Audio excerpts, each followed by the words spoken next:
Nurpur Himachal Pradesh new pension योजना के अध्यक्ष व रिटायर्ड अधिकारी व मुलाजिम महासंघ के प्रदेश अध्यक्ष डॉक्टर संजीव गुलेरिया ने आज पत्रकारों के साथ भेंट वार्ता में कहा कि लोकसभा सीट और 3 विधानसभा सीटों पर सत्तारूढ़ दल भाजपा को चारों खाने चित करने के बाद भाजपा सरकार को महंगाई की त्राही त्राही याद आई। तब उपचुनाव में पेट्रोल डीजल के रेटों में गिरावट लाने की याद केंद्र सरकार को आ गई, परंतु पेंशन वाले मुद्दे पर केंद्र व राज्य की सरकारें गुगी क्यों? 2024 के लोकसभा चुनाव में पेंशनर मोदी सरकार का सफाया कर देंगे अगर सरकार ने गौर नहीं किया। विधायक व सांसदों की पेंशन बंद करवाने हेतु पेंशनर भी कोई कदम ऐसे मुलाजिमों के हित में उठा सकते हैं। प्रदेश के 11 लाख पढ़े लिखे रोजगार से वंचित युवा,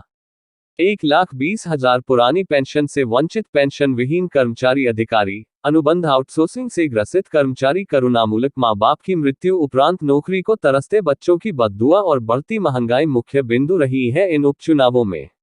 डॉक्टर संजीव गुलेरिया ने कहा कि आजाद उम्मीदवार डॉक्टर राजन सुशांत, जो कि हमारी पार्टी हिमाचल पार्टी के संस्थापक भी हैं, उन्हें फतेहपुर विधानसभा चुनाव क्षेत्र से पिछले चुनाव में 6,000 से ज्यादा वोट प्राप्त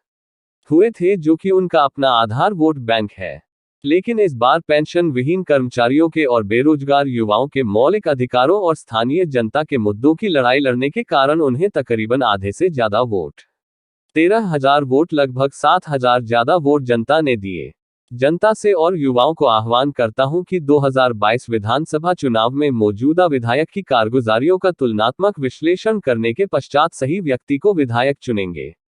डॉक्टर गुलेरिया ने कहा कि मंडी लोकसभा चुनाव क्षेत्र में हमारे पेंशन विहीन एनपीएस कर्मचारियों, अधिकारियों और जनता ने साफ साफ कांग्रेस को भी सीधा संदेश दिया है कि पढ़े लिखे युवाओं को रोजगार उपलब्ध करवाना सरकार का नैतिक कर्तव्य है।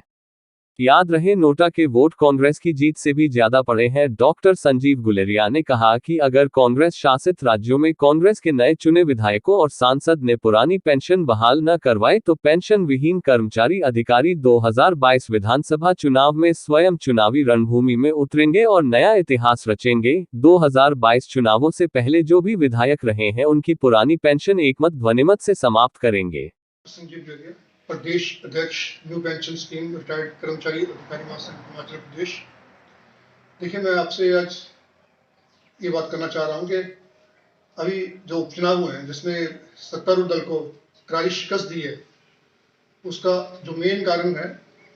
वो हिमाचल प्रदेश में पढ़े लिखे बेरोजगार युवा जो कि 11 लाख के करीब हैं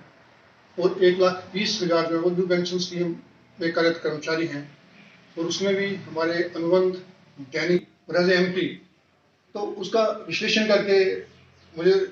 101% उम्मीद है कि द्वारा एक सही व्यक्ति को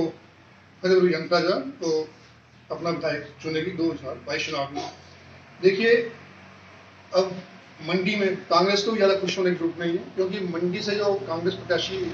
रानी पृथ्वी सिंह जी जीते हैं उनका वोट मार्जिन 7,900 के कुछ करीब है। लेकिन आपको मैं बता दूं कि हमारे जितने भी एनपीएस कर्मचारी थे, बेरोजगार युवा थे और कुछ बाकी संगठन जो थे और जनता जो थी, इस ही जिम्मेवार है, क्योंकि इनकी ना तो प्रशासन पर पकड़ है और ना ही प्रशासनिक अधिकारी जो इनकी सुनते हैं। नूरपुर से आपका फैसला टीवी के लिए संवाददाता विनय महाजन की रिपोर्ट।